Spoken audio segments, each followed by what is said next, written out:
Hello, welcome to this week's Halloween-themed episode of IPSGA's Media Board. I'm Logan Torres.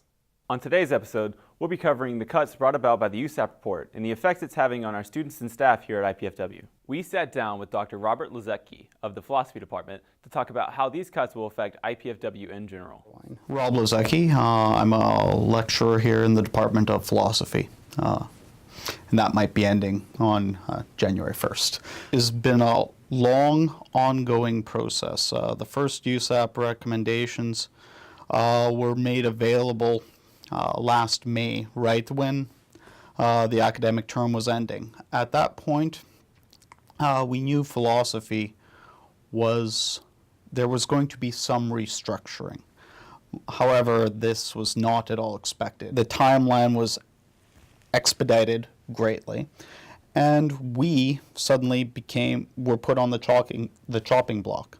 And so we went from nothing's going to happen, perhaps you're going to have to trim the fat of your department, you might lose your administrative autonomy, to you will no longer exist. And this happened in a matter of weeks. We as a department have made recommendations. These recommendations were not heard. They were completely ignored. Faculty Senate was bypassed. By the way, we don't know who sat on this committee. This hasn't been made public. Requests have been made and denied. But based on cutting French, German, women's studies, philosophy, pre-dentistry, chemistry, geosciences. Our chancellors if she is successful in doing this, she will get $10,000 bonus. The economic argument that this is designed to save the university money is patently absurd. The philosophy department is in the black. We make money for the university. We make $1.7 million, $2 million. These figures have been thrown around annually. And you're cutting us? How does cutting a revenue stream boost profits? My plan is to make the message known that at the region's largest public comprehensive university, the largest college of arts and sciences has been eviscerated. And this will have huge impacts on the university community, every student. It will have huge impacts on the region's economics. This is a concern of everybody, and everybody should be incredibly annoyed and doing something about it. Your parents, the government, paid money for you to come here. That money will not be refunded. It's not like IPFW is going to be cut. It's not like the chancellor is going to be taking her $10,000 bonus and cutting checks back to your parents when they find out that they're no longer going to a fully comprehensive university. So that money was taken from them. It was taken from you. That cannot stand. Many, like Dr. Luzecky, are concerned about their future here at IPFW. We sat down with Professor of Philosophy Charlene Elsby to talk about some discrepancies she noticed in the USAP report. They say it's due to financial reasons. If it is, then I think their calculations are a little short-sighted. The decision to cut our department is based on a number of metrics, which include, for instance, number of majors, graduation rate, and our growth ratio, which compares how many majors we have from year to year. That was the primary concern expressed to me by the dean when I attempted to contradict his argument, that it was our growth ratio that was worrying. But these metrics do not necessarily reflect the value of the education people are getting, nor do they correspond to the economic argument. Just because we have a small number of majors does not make us a non-profitable department. And I argued to him that, well, we only have, according to their calculations, anyway, 18 active majors. If you take a quick look at our course schedule, you can see that we're teaching more than 700 students. This is how we make so much money for the university. Our revenue varies, it looks like, between $1.4 and $2 million a year. And which makes us the second most efficient department on campus if you're comparing our input to our expenditures.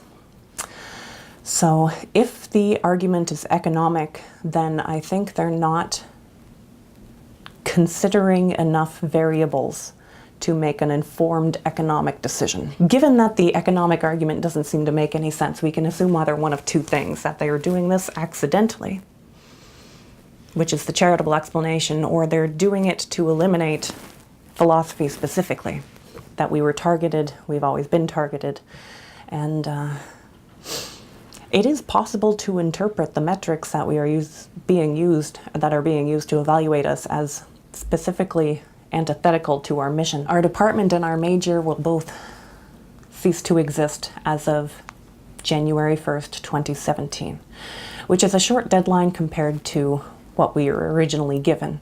The Chancellor emailed in July, I believe it was. She promised us that anything that happened as a result of USEP would be a multi-year, multi-step process, that no tenure-track faculty would be eliminated. These are not promises that she has kept. We got a weird email one day from, well, mine would have been forwarded from the chair, which was forwarded from the dean, which was forwarded from Vice Chancellor Carl Drummond, and all it said was that he received a phone call and he needs to enact his recommendations by January. The phone call was from Vicky Carwine, the Chancellor. These discrepancies have yet to be addressed by the administration. We now switch gears as we talk with the president of the Philosophy Club about how these changes will affect students' future and current here at IPFW. My name is Jeff Anglemeyer, and I'm the president of the Philosophy Club, and I'm a senior in the philosophy department. Well, they're going to be what we'd call a teach-in, where classes will be conducting outside in protest to show our displeasement with the elimination of our departments. At this time, there's going to be a podium with individuals speaking, giving our case on why these programs should not be cut. And then also classes will be conducting. I think that goes beyond my pay grade to say whether classes are going to be canceled or not. The idea is classes will not be canceled, they'll just be taking place somewhere else. It'd be very unfortunate to this area to lose this comprehensive university. The number one thing that is important, and I can only speak for myself, is I'm a customer of IPFW, right? I've invested time, I've invested money, I have student loans out just like everybody else. Money is an issue. I mean, what am I going to be receiving for what I'm paying for, right? And if I walk out of IPFW with a watered-down philosophy degree, I paid for knowledge. I didn't pay for GPA. I didn't pay for credits. I paid for knowledge. As a customer, am I getting the knowledge that I'm paying for? I mean, that's what I have a huge problem with. I mean, where did my money go? What are some things that you guys are going to do other than protest? Well, there's several things that we can do. I mean, the steps that I'm going to be taking is contacting the Standing Committee of Education through the Federal Senate. There's a correlation between our federal tax money and student loans going to IPFW, right? And there's an implicit value to my degree. So what will my degree say when I leave here? And why was my department eliminated? I mean, that says something about my degree. Now, there's explicit accreditation. Yeah, I have the Purdue degree that says philosophy on it, but that department no longer exists. So if I'm attempting to go to graduate school, what will my odds be? What will the success rate be? And I think that's something that the Department of Education should be concerned with. I mean, where did this tax money go? And what are the chances of that tax money being paid back if people aren't going to be successful once they leave here? So that's a route I'll be taking, and I encourage other people to contact their federal Senate as well as state Senate. And also the House of Representatives, in this district would be interested as well. As of right now, students currently in these programs will not be affected and will be grandfathered in. Finally, we sat down with philosophy chair Dr. Bernd Buldt to talk about how these changes will affect the campus going forward. My name is Bernd Buldt, and I'm a professor and chair of the philosophy department. 30% drop in enrollment, right? When I look at our statistical profile, I do not see a 30% drop. Okay. Assume I just miscalculated. But it all depends on the point of comparison. When the recession hit, a lot of people came back to college, so we had a really spike in enrollment. Now, if you look at the spike, right, everything else is just dwarfs it, right? I mean, and so if you look here, oh, we have like 20, 30%, whatever the exact number is. I believe 30 is incorrect, but at least I cannot find it, right? But if you look like this direction, right, you see the same drop, right? Whatever it is, right? I mean, it's publicly available. You can just Google statistical reports. Look at the report. There is an enrollment history, right? Then before the spike, we had the same number of students we have now, or even fewer, and they supported the same number of faculty. So why is it all of a sudden unsustainable? Well, for two things have changed. We started Division I sports, right? I mean, look at this from my point of view, insanity. So we are slashing programs to save over 5 years, 1.2 million, over 5 years. But we are willing to pour like between 7 and 8 million a year into athletics, which does not contribute to the education of our students like at all. IPFW as a whole will suffer, right? And will no longer be the #1 choice for people in this area and beyond. These data need interpretation, right? So you cannot just take everything like at face value, right? And say, oh, there's a number, right? And there's a number, right? So they do need interpretation. As it stands, those faculty and students that will be affected will see changes as soon as January 1st. I sat down with physics professor Dr. Steve Gillum and 2 physics students to talk about the October 21st opening of the observatory. Well, how long did it take to build the observatory? It took really about a year and a half. Total cost, I estimate, was about $27,000. The money to build the observatory came from the Office of Research and Sponsored Programs. They put up $15,000. And then 5,000 came from the College of Arts and Sciences, and I estimate to date, the physics department has put in about $7,000. The observatory can be used to observe asteroids and comets, perhaps some near-Earth asteroids of the type that might collide with us. We're always worried about those, right? To follow up on newly discovered asteroids and look at variable stars. This observatory will offer students the opportunity to carry out their own astronomical research projects to become good observational astronomers in a reasonably friendly setting, our observatory. The observatory will be open to any IPFW student. Certainly. What the observatory means to IPFW as a whole is it provides a place for prospective students who are interested in astronomy to actually do astronomy. The role I played was primarily selecting the components that went into it, designing some parts of it, and managing its construction. Well, it means that I get to work with IPFW undergraduates on a daily basis, doing the thing I really enjoy doing, which is observing the sky, doing observational astronomy. The next steps for the observatory are we're going to make it remotely operated. We'll be able to use it in the classroom, run it remotely from the classroom, and perhaps even under carefully supervised conditions from the houses of the public in Fort Wayne. There is a club that would be very interested in using the IPFW Observatory. In fact, our now maybe 2 months old IPFW Astronomy Club, which currently the board members for that club are Matthew Place and Joe Troy. So Matthew, you're the president of the Astronomy Club, right? That's right. That's correct. I'm the president of the IPFW Astronomy Club, founded it this fall.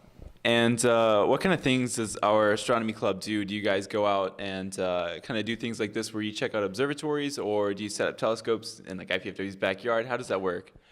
Well, we plan on having stargazing events like the one we're having tonight, where we had the opening of the observatory. We also plan on working with the Fort Wayne Astronomical Society to have events with them and kind of let them help us with their, like kind of the base that they already have.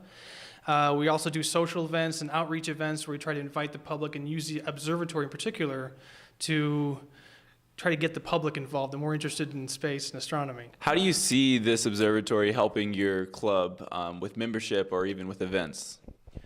So like when you think about space, you kind of look up at the sky, you can't really, see the surface of Jupiter. But through the telescope here, you could see the great big red spot on Jupiter's surface and how it's kind of getting smaller over time. What kind of events can we expect to see coming from the Astronomy Club here in the future?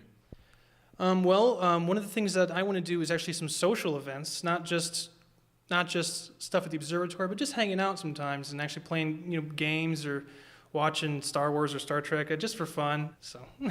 Awesome. Well, thank you for sitting down with us today. Yeah, thank you. So you said this takes pictures. Do you have any pictures that students could have access to or that we could see here today of things that you've actually used this observatory to take pictures of? Yeah, so examples of things that we've taken pictures of in the past, we've recently taken pictures of the moon. We've also made an attempt at tracking the asteroid Ceres. We also have a fantastic picture of the Andromeda galaxy. What applications does this observatory have in the classroom? Oh, this observatory is going to be just fantastic for the classroom. We are nearly ready to be completely operated from the classroom. So in the classroom, you'll be able to sit there, choose an object that you want to observe, send it there, and conduct whatever experiments you like right there from the class. How long until the observatory is at that state where students can use it remotely? The observatory is going to be functional to that to the extent of using in the classroom very soon. We're nearly there, and really it might be a matter of just a week or two. Make sure to be on the lookout for any upcoming events with the Astronomy Club regarding the observatory. We had Isabella go out and interview students regarding some fun Halloween trivia, and then when we come back, she'll be here in the studio to teach us how to carve some awesome pumpkin decorations like these. Would you be interested in taking a little Halloween quiz? Thank you. What is your favorite Halloween movie? Nightmare Before Christmas. Do you have a favorite Tim Burton movie? The Nightmare Before Christmas. Probably Hocus Pocus. That's my favorite. I'd have to say The Nightmare Before Christmas. Anything by Hitchcock. Hocus Pocus. How confident are you of your Hocus Pocus skills? Not very. What is on the end of Zero's nose? A pumpkin. Very good. What is the final ingredient in the Sanderson sisters potion? Dead man's toe, the dead man's earlobe, or the dead man's nose? Probably the dead man's toe. That's correct. Very good. Dead man's nose. That was the dead man's toe. In Christmas Town, what wind-up animals do the elves ride on? God. Oh gosh, that's a tough question. I want to say one of them's a bear. Very good. It's a polar bear. We're gonna have to pause and cut this because I have not seen the movie. You've never seen the movie? You just No. told me you can't say that you watched it many times. You called me off guard. That's what I'm saying. I needed to know. I didn't know you were gonna ask me about the Tim Burton movies. I've never seen one in my life. I thought you were just gonna ask me then go on to the next one. Hello and welcome to our very first how-to of the week. This week we were here with Isabella. We're going to be learning how to carve some pumpkins. Obviously, it's a very good time of year to be doing that with Halloween right around the corner. Yep. So what's the first step for this? Okay, so our first step, we have here all our tools. I'm going to have you start by cutting off the top and gutting out the pumpkin. Okay.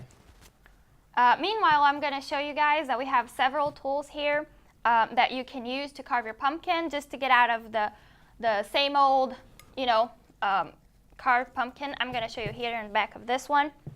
We have this razor looking one, and we have 3 options for this. So we just put this part right over here. And I'm gonna show you guys what it looks like after you do that, if I can. So this one is a square one, so it looks like this. And we have the circular one,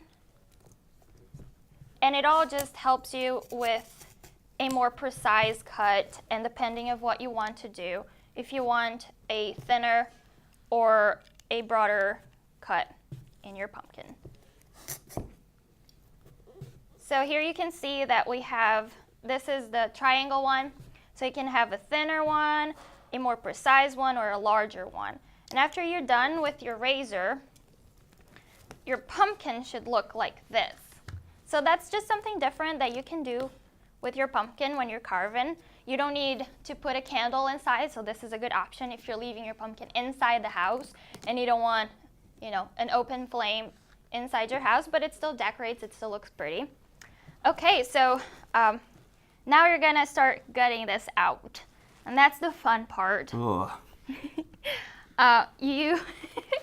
Okay, we'll be saving our seeds over here, so we're gonna use it later for just toasting them with cinnamon and sugar. It's a good snack, it's healthy. I know all college students are usually on a budget, so that's a good snack. All right, this is actually kind of gross, I'm not gonna lie. Feels really slimy, like. And you can use, Walmart sells tools, and you can use, you know, you don't have to use your hands. It's just funnier to watch them do it this way. But you can use a spoon and other things. I'm gonna show you guys that you can also use these kind of tools. You can also get them at stores. So these are going to be punching holes on your pumpkin. And let me see if I can do this. This one's a little harder. You should have gutted your pumpkin out before you do that, so it is a little easier if you have done that part already. Whew. So after you do that, you should be able to push these inside of your pumpkin, or they should come out. I don't know if you can see, but it's inside here. So you should be able to push this inside if you have carved your pumpkin and gutted it out before. I don't think this is gonna actually work in this one, but this is what it should look like. Sorry. If you have done that, the holes will look like this one. So that's very pretty if you want to do a more flower fall look for your pumpkin. Almost done here. So many. Okay, so I'm going to have you carve your pumpkin. So we have here a stencil that we got, and you can put this on your pumpkin the best way you can because it is, you know, circular. Right. So you're going to put this with the tape over here so it's easier for you to trace it. And you might have to just fold it in so it fits better around your pumpkin, just to create a better look for your pumpkin. This is a good activity for you to do with other people and people that, you know, just have fun with it. Have a pumpkin contest. See who can get the best pumpkin out of you and your friends. Okay, so for this one, oops, it is slimy. We're going to use this tool right here. So what you're gonna do is just trace the lines with this so you can take the paper out and you can see where the lines are. Oh, okay. So go ahead. Now I have a fun fact for you. This pumpkin carving came from the Irish. And the myth says that a guy named Jack Stingy, is that how you say stingy? Like he was cheap. So he was very, very smart, and he went to a bar to drink with the devil. but he didn't want to pay, thus the stingy. So he convinced the devil to become a coin so he would pay for the drinks. Well, because he was cheap, he put the coin in his pocket next to a silver cross, and that prevented the devil to come back to his original form, so the devil was trapped as a coin in his pocket. Eventually, Jack did let him go with the promise that the devil would not claim his soul after he had died. Jack was not a very good person, so when he did die, God didn't allow him into heaven, and the devil couldn't claim his soul, so he was trapped, walking and roaming the earth with nothing but a lantern inside a pumpkin to guide his way and to light up his way. So people would leave these pumpkins on their doorsteps to just keep him and other evil spirits to come in their houses to frighten them away. But in Ireland, they didn't have these pumpkins. They didn't use pumpkins. They actually used turnips. So if you want to try something different and to be original and to actually follow what the Irish intended for it to be a pumpkin carving, you can do it with a turnip. So it's different, and you're probably the only person with a carved pumpkin or turnip in your doorstep. Now I will say it is a little harder, especially to gut it out because it's solid. So it's a little time consuming, but it's really fun. And it tastes really good. How are you doing here? Well, I am almost finished. It's a lot more difficult than I expected it to be.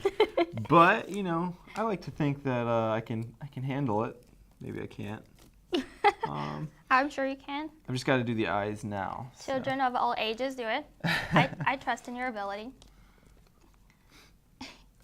I don't know if I would be one of those ages that are included in that. Maybe not for this ghost, at least. See, I'm more of a freehander. I would probably just use a Sharpie rather than a stencil. Well, if you would have said, we would have let you draw your own pumpkin.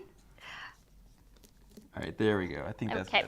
So now we're gonna take the stencil out so you can see the lines for your ghost over here. Hey, that's actually really cool. Yep.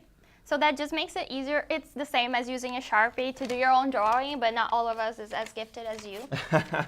So what you will be doing is, if you want to make this into something like this, you would use the razor. If you want to make this actually go through the pumpkin, then you use this little knife right here, and you just like stab it in there. Okay. And carve it. So be sure to do this with supervision if you're not bright or of age. So in the She's end, talking about me, folks. You know, I don't want to be that direct, but whatever. So in the end, your pumpkin should look like this kitty cat one that our producer and boss did a very good job with. So this is what it should look like.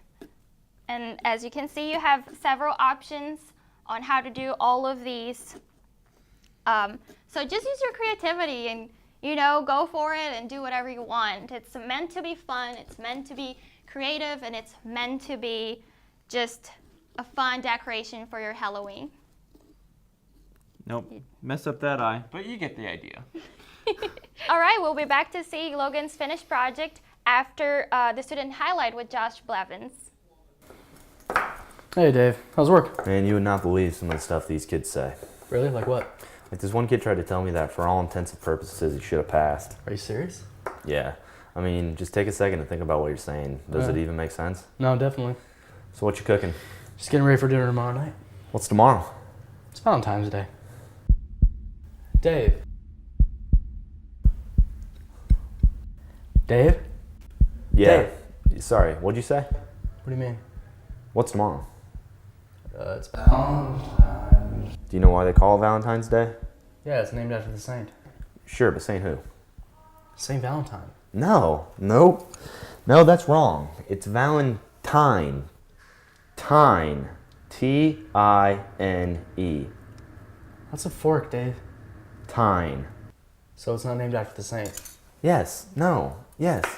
You're saying it weird. I've been saying it the way I've always said it. Well, that's wrong. No, I think you're wrong. I'm a high school English teacher. I know what I'm talking about. You think you're better than me? What? No, that's not. Happy Valentine's Day. Be my one and only Valentine. My one and only Valentine. No. So this is how it's going to be. How much time do you think you have left? Okay, alright, okay, Valentine.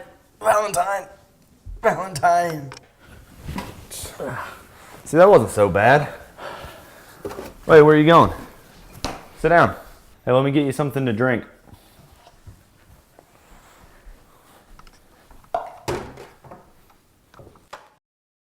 Want some milk?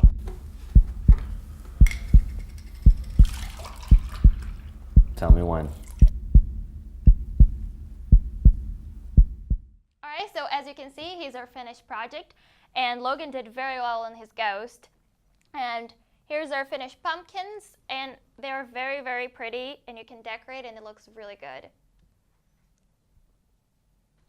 We're back with our new segment, the Halloween edition of What Are We Eating?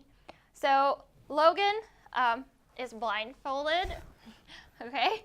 And he's going to be trying to guess what our foods are that we have here today. So this is what we have. We have a couple of different things here. Are you ready for this? Sure. Are you nervous? Not too nervous, maybe. All right, give me your hand. Okay, we're going to start with start easy or finish easy. Let's see. Let's start with this one, right there. Oh, to grab it with my hands. Yeah.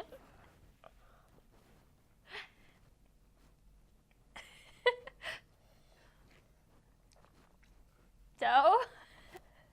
It tastes like gross pumpkin pie.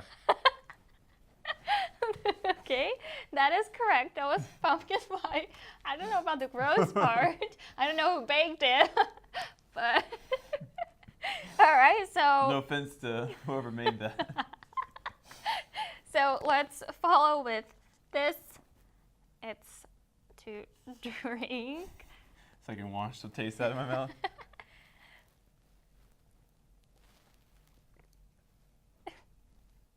Tastes like coffee, but It's half right.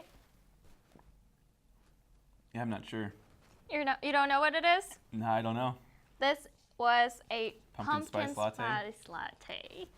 The favorite of lots of girls. Mine too. Okay, let's go with our next one.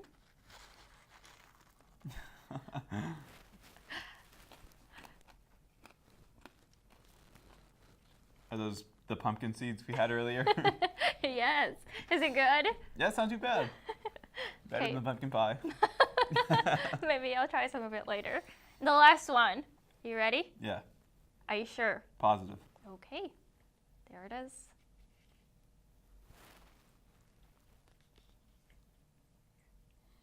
A Reese's cup. Yeah, that was an easy one. That was just to make you happy after doing all this sort of show. So he got, what, like 3 out of 4 right? In the end, he kind of guessed the the pumpkin spice latte. I feel like I got that one too. Yeah, Okay, we'll give it to you. Do I still have to wear this, or can I take this off finally? We're done, so you can take it off. I have not much left here right now. But you did very good. Great. That's very bright. All right, well, thank you for joining us, Isabella. I learned how to carve a pumpkin today, and you fed me some food, which I don't know how I feel about that one. But we had a good time. But thanks for joining us, and Thank you. right after this, we'll be back with some more programming. Thanks for joining us in this week's Halloween-themed episode of IPSGA's Media Board. Don't forget to check out our Facebook page and vote for your favorite name for our show.